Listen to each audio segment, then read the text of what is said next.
बेखौफ जुबान, बेबाक अंदाज। धाकड़ खबर के न्यूज रूम से मैं आपके साथ हूं अकरम रईस खान। जैसे जैसे 2019 का लोकसभा चुनाव करीब आ जा रहा है, वैसे वैसे बहुत सारी तस्वीरें उभर कर सामने आ रही हैं। हालांकि भोंपू मीडिया के दलाल, चाटुकार और दंगाई बन चुके पत्रकार सिर्फ उन्हीं मुद्दों को आपके सामने परोसते हैं जिनसे उनका अपना निजी हित होता है, या उनके चैनलों का हित होता है, या सरकार की दलाली और चाटुकारी उसके जरिए वो कर सकते हैं। उन्हीं मुद्दों को आपके सामने रखते हैं। बहुत सारे मुद्दे, बहुत सारी चीज़ों को आपके सामने नहीं रखते। धाकड़ खबर कोशिश करता है कि उन्हीं मुद्दों को, जिन्हें मेन स्ट्रीम मीडिया, मुख्य धारा का मीडिया, जिसे कहा जाए भोंपू मीडिया, आपके सामने नहीं रख रहा है, आपसे छुपा रहा है और दबा रहा है। आज के सियासत की बात और अनीस अहमद खान के साथ के ताज़ा एपिसोड में हम बात करने जा रहे हैं दलित मुस्लिम गठजोड़ को लेकर। और ये आवाज़ें बहुत तेज़ी से बुलंद हो रही हैं कि दलित मुस्लिम गठजोड़ होना चाहिए इस चुनाव के अंदर। अगर दलित मुस्लिम गठजोड़ होता है और वो कामयाब होता है तो 2019 के चुनाव में क्या सूरत उभरेगी, ये एक चीज़ है। दूसरे, दलित मुस्लिम गठजोड़ की बात कौन कर रहा है और उससे पहले दलित मुस्लिम गठजोड़ के नाम पर राजनीति कर रहे लोगों की क्या स्थिति होने वाली है, रहने वाली है। बहुत सारे पहलुओं पर बात करेंगे। क्या है सर ये दलित मुस्लिम गठजोड़ का एक नया, तो क्या आप चौथा फ्रंट बनने जा रहा है? क्या चौथा फ्रंट तो नहीं बनने जा रहा। अगर आप देखें तो जब भी इलेक्शन हुए हैं तो पहले एकजुट किया जाता था मुसलमानों को, कई दुकानें खुल जाती थी, मंडियां सज जाती थी, जैसे हम लोग कहते हैं मंडियां सज जाती थी, बोलियां लगती थी। अब एक नई चीज आई है दलित मुस्लिम गठजोड़ की, ठीक, जो जो बड़ी तेजी से उभर रही, वो आई है सन 2014 के बाद। अच्छा, उसको अगर देखें कि क्यों इस बात की ज़रूरत महसूस की लोगों ने, क्योंकि 2014 से लेके 2019 तक जितनी भी एट्रोसिटी या जुल्म या दंगे हुए हैं, जिस तरीके से हुए हैं, या दलितों पे हुए हैं या मुसलमानों पे हुए, लिंचिंग, काफी महत्वपूर्ण बात बता रहे हैं। और मतलब 2014 के बाद का, चाहे हम ऊना कांड देखें, कोई सा भी कांड, हैदराबाद यूनिवर्सिटी में रोहित वेमुला की हत्या को देखें, उत्तर प्रदेश के अंदर शब्बीरपुर गांव को जला दिया गया, भीम आर्मी के मुखिया चंद्रशेखर आजाद, मतलब जितना देखें, या तो मुस्लिमों के साथ हुआ है, अखलाक का मामला हो गया, और आपका पहलू खान का मामला, जितने भी मामले हुए हैं, या तो मुसलमानों के साथ या दलितों के साथ हुए, इसलिए ये बन रहा है। इसलिए, और इसमें आप देखें मुसलमानों में तो अभी कोई लीडरशिप नहीं उभरी है, ठीक है, लेकिन दलितों में लीडरशिप उभर के आ रही है। चाहे वो, ये भी काफी महत्वपूर्ण, चाहे चंद्रशेखर आजाद हो या जिग्नेश मेवानी हो, एक नया चेहरा, इस तरीके से लीडरशिप, वो इस बात को ज़रूरत महसूस कर रहे हैं, वो इसकी कोशिश कर रहे हैं। इसके पहले जो लीडर थे, चाहे वो मायावती हों या आपके अखिलेश हो या कांग्रेस के हों, जो दलित नेता हैं, उन्होंने, जैसे अगर पासवान को देख लें, रामदास अठावले को देख लें, वो आए दलित के नाम से, लेकिन उन्होंने दलित की राजनीति कभी नहीं की, बस मलाई खाई उन्होंने। आप देख लीजिए उनकी, और उनका फैमिली बैकग्राउंड जो था, जो है, उसको भी देख लीजिए। लेकिन जो ये लोग आ रहे हैं, ये लोग शर्मिंदा किसी लेवल पे दलित होने से नहीं हो रहे हैं। जैसे चंद्रशेखर, पहले वो रावण रखते थे नाम, उसके बाद उसने चंद्रशेखर आज़ाद नाम रखा, और खुलेआम वो दलितों के साथ है, दलितों के साथ ही मिक्स रहते हैं, उन्होंने बनाई। वो लोग भी इस चीज़ को महसूस कर रहे हैं। अब इसमें एक चीज़ और ही, अब जैसे कि प्रकाश आम्बेडकर थे महाराष्ट्र से, महाराष्ट्र से, उन्होंने भी एक गठजोड़ बनाया है इनके साथ, असदुद्दीन ओवैसी के साथ, जिसके ऊपर ये टैग लगने लगा है, वोट काटेंगे या ये करेंगे, वो करेंगे, ये सब चीज़ें हो रही हैं। तो इसकी ज़रूरत अब 2014 में बहुत ज़्यादा महसूस की जाने लगी। पहल कौन करे?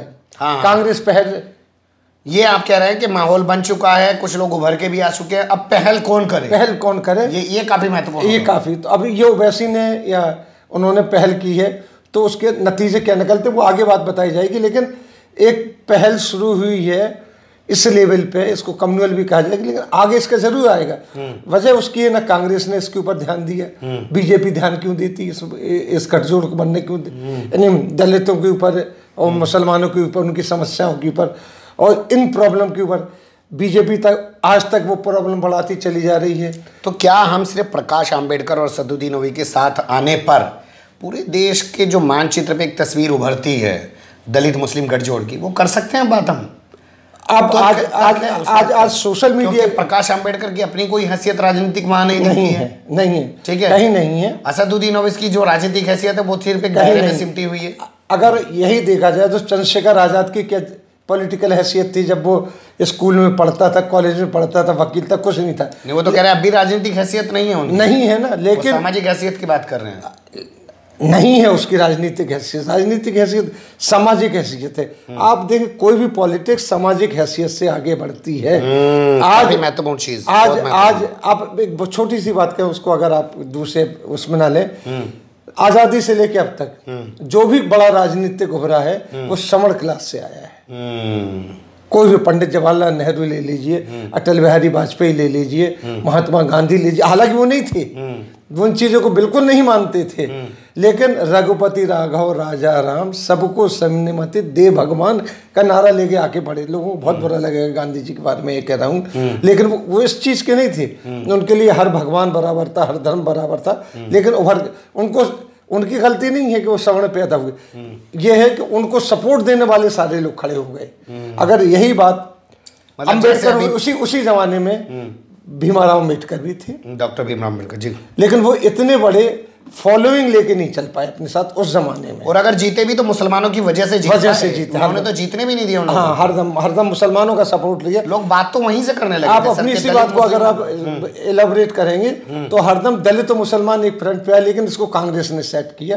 तो ब्राह्मणों अगर मैं थोड़ा सा आपसे इलेबोरेट आप कर रहे हैं, मैं थोड़ा सा समझूं, जैसे मुसलमानों ने भीमराव अम्बेडकर को जिता के जी और एक एग्जाम्पल सेट करके दिया था, वैसा लगा कि दलित मुस्लिमों के पीछे खड़े हैं। क्यों? मैं आपको बता रहा हूँ, थोड़ा नजीर के साथ बता रहा हूँ। अभी चुनाव हुआ राजस्थान के अंदर, राजस्थान के 2 जिले मेवात में आते हैं, अलवर और भरतपुर। यहाँ से 5 विधानसभा सीटें जीते हैं बहुजन समाज पार्टी के विधायक। किसके दम पे जीते हैं जी? मुस्लिमों के दम पे। Muslim dominated. तो मुस्लिम तो खड़ा दिखाई देता है बाबा साहेब से लेकर आज तक, लेकिन क्या कभी लगा है कि मुस्लिम के पीछे दलित खड़े हुए हैं? मुझे लगता है उसके पीछे में एक आपको एक किस्सा बताऊंगा। एक नेता है बीजेपी, वो उसके दलितों के नेता कहते हैं अपने आप को, बाबा साहब के बड़े भक्त हैं। वो अक्सर ये कहते थे कि दलितों को आगे आना चाहिए, दलितों पर जुल्म हो रहा। ऊना में जुल्म हुआ तो उन्होंने काफ़ी एजिटेशन किया। मैंने उनसे पूछा कि साहब आप ही बताइए, ऊना में हुआ, किन्होंने किया? मुसलमानों ने नहीं किया। फिर भी आप अपना पत्रा लेके ब्राह्मण के पास जाते हैं कि ये खोल दीजिए, और ब्राह्मण आता तो उसको चरण छू के दक्षिणा भी देते हैं। तो अभी आपने प्रकाश अम्बेडकर बाबा साहब की कौन सी बात मान रहे हैं बताइए? उन्होंने आपको जात पात से अलग करके अलग ले जाने चाहिए। तो आप जब तक इनके पीछे चलते रहेंगे तब तक आप आज़ाद नहीं होंगे। और आज भी कोई भी बड़ा नेता है वो कहता है कि मैं हिंदू हूँ और ब्राह्मणों के पीछे चलता है, तो ऐसे में दलितों की हित की बात नहीं करते। वो एक सामाजिक लड़ाई अलग है। हम थोड़ा अपनी उसी राजनीतिक जो परिदृश्य उभर रहा है अभी, वो दलित मुस्लिम गठजोड़ का, अगर हम उसको थोड़ा आंकड़ों की तरफ लेके जाएं तो 2011 की जनगणना के आधार पर मुसलमान जो है देश के अंदर 14.2%। जी ठीक है। आबादी के लिहाज से अगर हम जोड़ेंगे 20-22 करोड़ के आसपास चलिए हो जाएगा।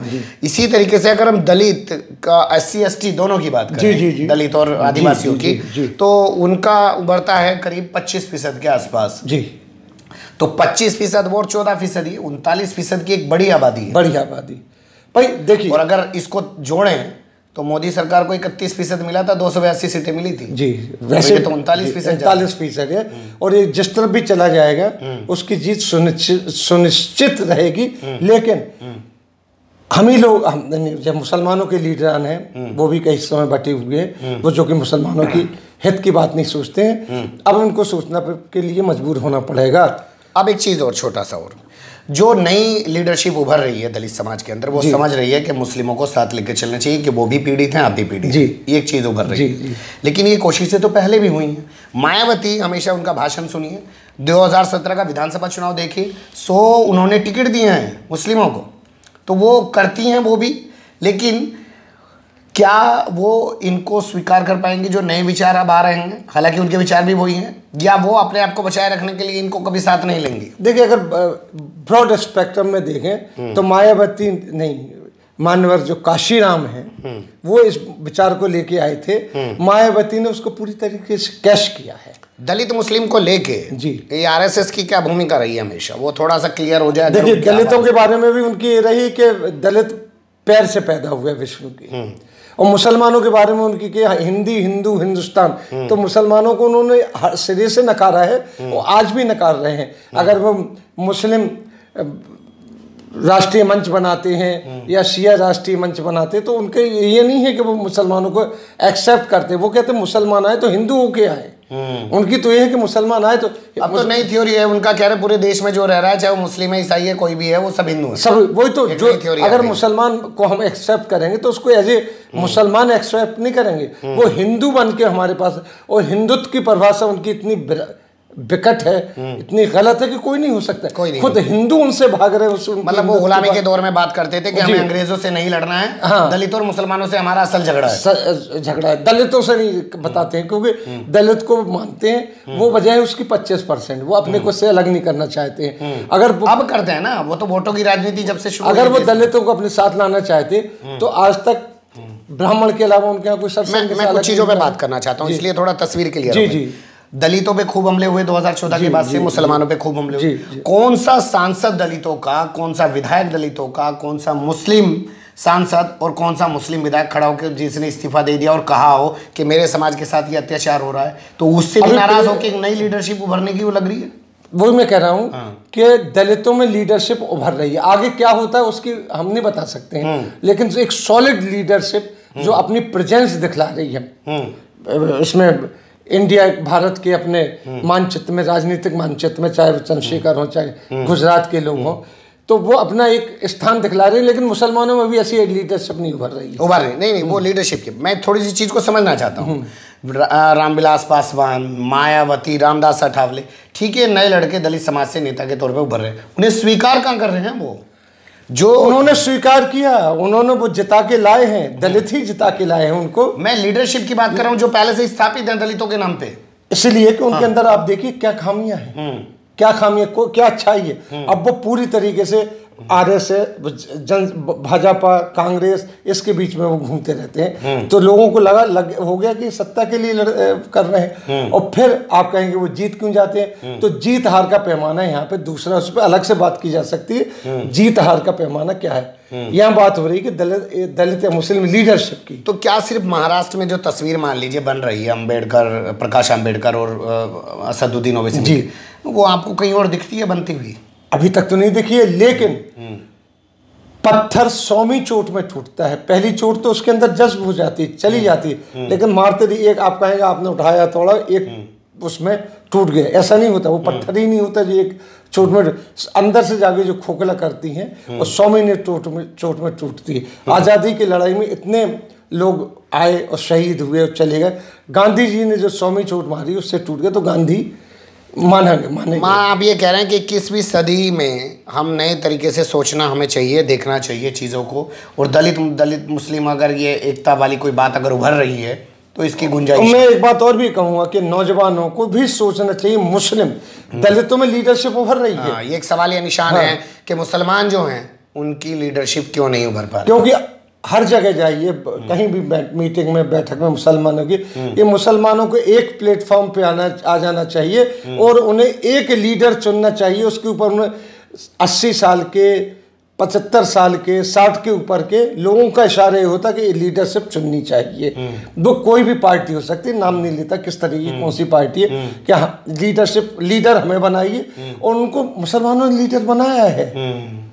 चलिए, तो देखना दिलचस्प होगा कि क्या तस्वीर उभरेगी।